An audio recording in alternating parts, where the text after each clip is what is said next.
દેશમાં ફરી એકવાર કોરોના વાયરસ ઝડપથી ફેલાઈ રહ્યો છે. નવા વેરિયન્ટ 1ના આગમનથી કોવિડ-19 ધીમે ધીમે લોકોને ઘેરી રહ્યું છે, જેના કારણે આ મહામારીથી સંક્રમિત લોકોની સંખ્યા સતત વધી રહી છે. ત્યારે કોરોના ફરી ફેલાવા પાછળનું સાચું કારણ શું છે અને શું ફરી એકવાર ચોથો ડોઝ લેવો પડશે વેક્સિનનો? જાણીશું આપણે આ વિડીયોમાં. નમસ્કાર, આપની સાથે હું છું કરણ.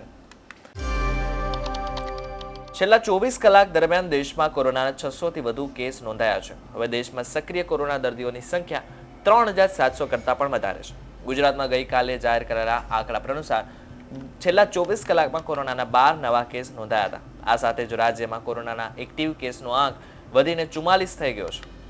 કેરળમાં દેશમાં કોરોનાના સૌથી વધુ 128 નવા કેસ નોંધાયા છે. કોરોનાના કેસ વધતા સરકાર પણ સક્રિય થઈ ગઈ છે. જ્યારે ગઈકાલે આ પછી ચર્ચા શરૂ થઈ ગઈ છે કે શું આ ચેપને નિયંત્રિત કરવા માટે ફરીથી પ્રતિબંધો લાદવામાં આવશે.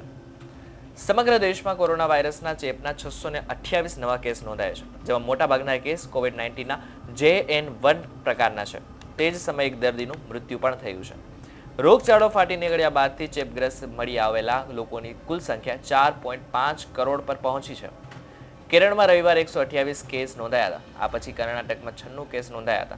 કેન્દ્ર અને રાજ્યોએ નવા JN1 કોવિડ વેરિયન્ટ પર ચિંતા વ્યક્ત કરી છે. આ નવા વેરિયન્ટના કેસ માત્ર ભારતમાં જ નહીં, સિંગાપોર અને ઇંગ્લેન્ડ જેવા અન્ય દેશોમાં પણ જોવા મળ્યા છે. કેરળમાં કોવિડ-19ના સૌથી વધારે કેસ નોંધાયા છે.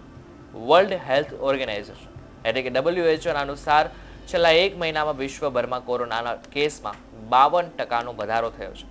19 નવેમ્બરથી 17 ડિસેમ્બરની વચ્ચે 8,50,000 કેસ નોંધાયા છે અને 3,000 લોકોના મોત પણ થયા છે. જોકે આ એક મહિનામાં મૃત્યુ દરમાં 8%નો ઘટાડો પણ થયો છે. આનો અર્થ એ છે કે ગયા મહિને કોરોનાને કારણે 8% વધુ લોકોના મોત થયા છે.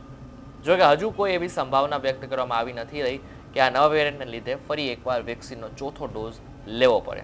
આ બાબતે તમારું શું કહેવું છે અમને ચોક્કસથી કોમેન્ટ કરીને જણાવજો. જો આ વિડીયો તમને પસંદ આવે તો વિડીયોને લાઇક અને શેર જરૂરથી કરજો તથા અમારી ચેનલ નિર્ભય ન્યૂઝને સબસ્ક્રાઇબ કરવાનું ભૂલશો નહીં. આભાર.